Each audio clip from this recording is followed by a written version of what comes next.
नमस्कार दोस्तों, स्वागत है आपका डिफेंस गैलरी में। तो इस वीडियो में हम बात करने वाले हैं दोस्तों स्वदेशीकरण पे बढ़ते हुए भारत के स्टेप के बारे में, जिसमें कि हमारे HAL LUH को IOC जल्दी ही मिलने वाली है। अमेरिका ने अपने एक स्पेसक्राफ्ट का नाम कल्पना चावला जी के बारे में रखा है। उसके बारे में थोड़ी सी बात चाइना के बारे में होगी और फ्रांस, इंडिया और ऑस्ट्रेलिया के बढ़ते हुए रिलेशंस को लेके भी बात करेंगे।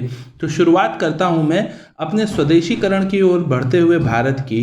तो दोस्तों HAL का जो LUH है, LUH का मतलब लाइट यूटिलिटी हेलीकॉप्टर, ये अब IOC की ओर बढ़ चुका है। आज HAL की जो ऑफिशियल नोटिफिकेशन आई है उसके अकॉर्डिंग HAL का जो LUH है, ये हेलीकॉप्टर अपनी हॉट और हाई वेदर कंडीशंस में जो इसकी परफॉर्मेंस होती है उसको पूरी तरीके से टेस्ट कर लिया गया है। साथ ही साथ इसे सियाचिन ग्लेशियर जैसे हाई एल्टीट्यूड परफॉर्मेंस के लिए भी टेस्ट कर लिया गया है। पिछले 10 दिन से ये लाइट हेलीकॉप्टर वहां पे तैनात था और इसने अलग अलग जगह पे अपनी लैंडिंग्स को किया है, जो कि हाई एल्टीट्यूड वाले लोकेशंस पे भी हुए, जैसे कि सियाचिन या फिर दौलत बेग ओल्डी जैसी जगह, और साथ ही साथ जो हॉट वेदर कंडीशंस है वहां पे भी इसने अपनी परफॉर्मेंस को करके दिखाया हुआ है। ये हेलीकॉप्टर 32 डिग्री तक के टेम्परेचर को झेल सकता है और लद्दाख में ये हॉट काफी ज्यादा हुआ, तो उस हिसाब से ये हेलीकॉप्टर काफी ज्यादा परफॉर्मेबल होगा उस एरिया के लिए। साथ ही साथ इसकी जो पेलोड कैपेसिटी है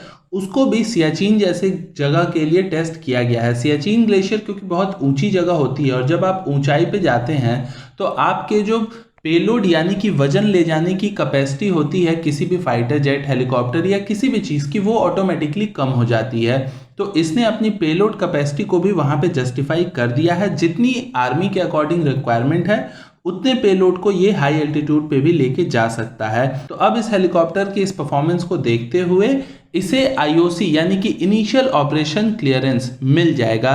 ये हेलीकॉप्टर 2 वेरिएंट में आता है, एक होता है एयरफोर्स के लिए और दूसरा होता है आर्मी के लिए। तो जो एयरफोर्स का वेरिएंट है उसे IOC सर्टिफिकेट डिफेंस एक्सपो, जो कि फरवरी 2020 में हुआ था, उसके दौरान मिल चुका था।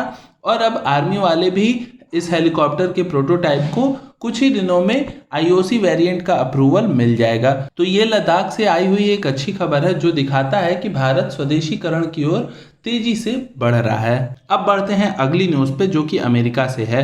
तो अमेरिका की एक कंपनी है दोस्तों, नॉर्थरूप ग्रुमन, ये बहुत बड़ी वहां की डिफेंस कंपनी है। इसने अपने अगले स्पेसक्राफ्ट जो कि ये भेजने वाले हैं इंटरनेशनल स्पेस स्टेशन पे, वहां पे जो ये स्पेसक्राफ्ट भेजेंगे उसका नाम इन्होंने भारत की पहली महिला जो स्पेस में गई थी, कल्पना चावला, उनके नाम पे इन्होंने इसका नाम रखा है। इस स्पेसक्राफ्ट का नाम होगा SS कल्पना चावला और ये एक कमर्शियल कार्गो स्पेसक्राफ्ट होगा और इसकी जो लॉन्च डेट है वो 29 सितंबर है। तो 29 सितंबर को भी मैं इसके बारे में आपको अपडेट ज़रूर दूंगा और ये उनको ऑनर करने के लिए काफ़ी अच्छा स्टेप अमेरिका ने लिया हुआ है। अब बढ़ते हैं इंडिया चाइना न्यूज़ की ओर। तो इंडिया चाइना के बॉर्डर से ये न्यूज़ निकल के आई है कि फिंगर 4 तक के एरिया में तो आपको पता है कि भारतीय जवान तैनात हो गए हैं, लेकिन उसके आगे का जो एरिया है फिंगर 8 तक का, जहां तक इंडिया का क्लेम है कि हमेशा इंडिया पेट्रोलिंग करता था और वो एरिया LAC के अंदर में आता है। तो फिंगर 4 से फिंगर 8 तक इस समय बैठा हुआ है चाइना और पहले चाइना फिंगर 8 के उधर था।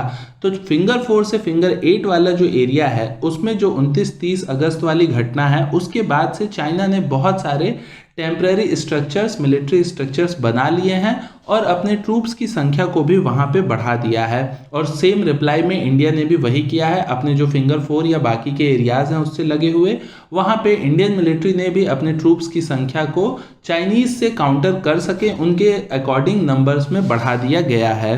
तो ये न्यूज़ हो गई हमारी बॉर्डर की। इसके अलावा कल यानी कि 10 सितंबर के दिन इंडिया चाइना के फॉरेन मिनिस्टर्स के बीच में बात होने वाली है। पर मैं आपको सच बताऊं तो इस मीटिंग से भी ज़्यादा कुछ निकल के नहीं आने वाला है, क्योंकि जब 2 डिफेंस मिनिस्टर बात कर रहे हैं और उसके अगले ही दिन आप देखा आपने कि 29-30 अगस्त को क्या हुआ, तो फिर फॉरेन मिनिस्टर्स भी बात करेंगे तो मुझे नहीं लगता कि कुछ खास इसका रिजल्ट निकल के आने वाला है। बस यही होगा कि इंडिया अपने पॉइंट्स को थोड़ा ज़्यादा और जोर से रख सकता है, क्योंकि अब हमारे कब्जे में बहुत सारे ऐसे हाइट्स हैं जो कि स्ट्रेटजिक रूप से बहुत इंपॉर्टेंट है। खैर, अब बढ़ते हैं एक और इम्पॉर्टेंट न्यूज़ पे जो कि जान के आपको अच्छा लगेगा। तो पहली बार दोस्तों फ्रांस, इंडिया और ऑस्ट्रेलिया ने मिलकर एक ट्राइलेटरल मीटिंग की है। ये तीनों देश की एक साथ मिलकर पहली बार मीटिंग हुई है, आज तक इससे पहले ऐसा नहीं हुआ था। ये मीटिंग आज 2.5 घंटे की चली थी और इसमें ये बात चली है कि जो इंडो पैसिफिक का समुद्री रीजन है उसमें ये तीनों कंट्रीज मिल के ही एक दूसरे का साथ देंगी, वहां पे शांति बनाए रखने में भी और सिक्योरिटी में भी।